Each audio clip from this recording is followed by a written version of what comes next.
Côte d'Ivoire, la disparition de la forêt entraîne de graves conséquences sur le climat. La déforestation, qui participe fortement aux émissions de gaz à effet de serre, menace directement la production de cacao. Pour inverser cette tendance, le Fonds vert climat a initié le projet PROMIR qui vise à promouvoir la production de cacao sans déforestation et à restaurer les forêts endommagées par la cacaoculture. Dans le cadre de sa mise en œuvre dans la région de Lamé, une rencontre a réuni ce lundi 31 mai au siège de la région des experts de la FAO, de la RED+, les directeurs régionaux des ministères techniques en charge des thématiques en rapport avec ce projet, la direction de la planification et du développement de la région et la direction générale d'administration. 12 localités de la région de Lamé, à savoir Diasson, Biebi, Mebifon, Mopodji, Kosandi, Alosso 1, Aboasso Komwe, Zeudi, Kotoukro, Akouré, Aoutoué et Aferi bénéficient de ce projet qui prévoit d'importantes actions pour les communautés. Lancé en 2016, le projet RED+ Lamé, qui a pour but de réduire les émissions de gaz à effet de serre, intervient principalement en bordure de la réserve naturelle Mabiyaya, dernier joyau de biodiversité dans le sud-est du pays, qui a vu le jour grâce à l'action rigoureuse du président de la République, son Excellence M. Alassane Ouattara, et à l'appui du Premier ministre Patrick Jérôme Hachi, qui a pour ambition de faire de Lamé une région verte.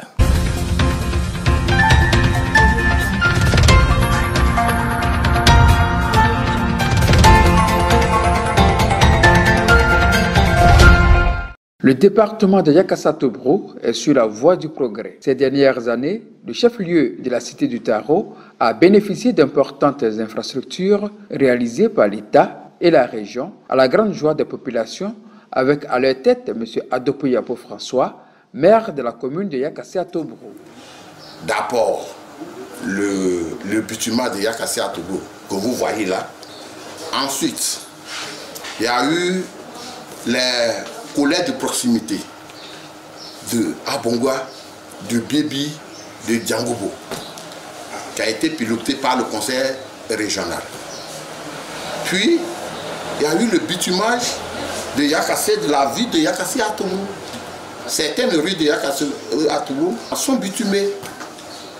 Donc, cela nous réconforte et nous donne les moyens d'aller un peu plus loin. En plus de ça, on a ouvert tout Yakassé-Atoumou. Ce n'est pas le goudron seulement. Là, Yakassé-Atoumou est devenu une petite ville moderne parce que maintenant, partout là, il y a des rues. On peut circuler dans tous les quartiers. Avant, ce n'était pas comme ça. Avant, il y avait une seule voie qui quitte la gare pour venir au collège. Et qui quitte le collège pour aller à l'hôpital. Maintenant, partout, vous pouvez passer pour arriver au collège, pour aller au lycée, pour aller à Sorier, pour aller à l'hôpital. Donc, ce n'est pas le goudron seulement. Nous sommes fiers du président de la République. Et nous sommes aussi fiers de notre frère pour tout le travail qu'ils font pour la Côte d'Ivoire. Donc, on ne peut que leur souhaiter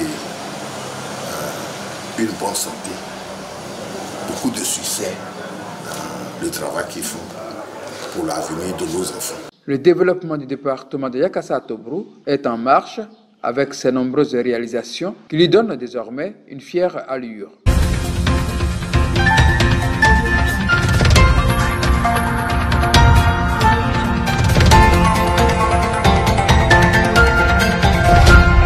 « 32 bénéficiaires de la première phase du projet d'amélioration de la mise en œuvre de la politique foncière rurale des départements d'Adjopé, d'Akoupé et de Yakassé-Atobrou ont reçu ce mercredi leur certificat foncier. La cérémonie organisée à cet effet s'est déroulée à la préfecture d'Adjopé en présence de M. Sévérin Andjoukwa, préfet de la région de Lamé, préfet du département d'Adjopé, des membres du corps préfectoral, des élus et des chefs du village. À cette occasion, le préfet de la région de Lamé a invité les populations à adhérer massivement au projet PAMOFOR en vue de se faire établir des certificats fonciers.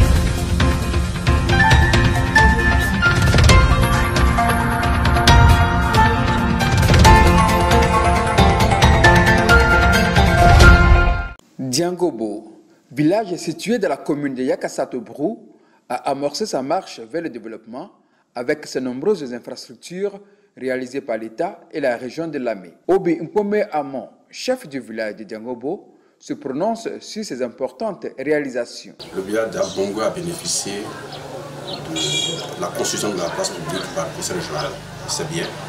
À Puy-Quoi également, et au plan départemental, il se trouve que le traitement de l'eau du fleuve Congo qui va servir à alimenter les foyers par de Mbasso qui se trouve être un village de Kassato. C'est nous pensons là la satisfaction.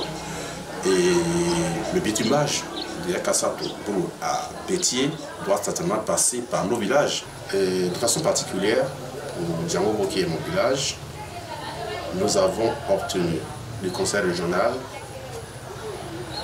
un collège de proximité ouvert et fonctionnel.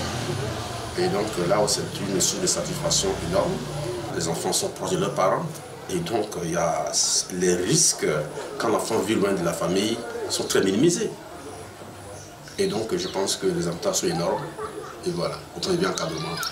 Et nous vous prions, en retournant dans vos services, d'exprimer notre satisfaction et nos remerciements à M. le Premier ministre. Le village bénéficie également du projet de bitumage de l'axe Yakassé-Atobro-Biebi-Bétier, dont les travaux ont été lancés par le Premier ministre Patrick Jérôme Hachi le 25 février 2021.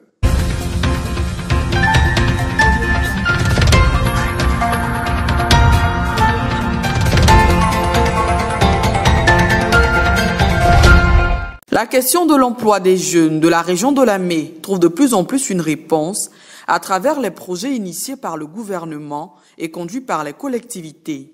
Dans la commune de Yakassé-Atobrou, de nombreux jeunes se sont inscrits pour les projets d'élevage.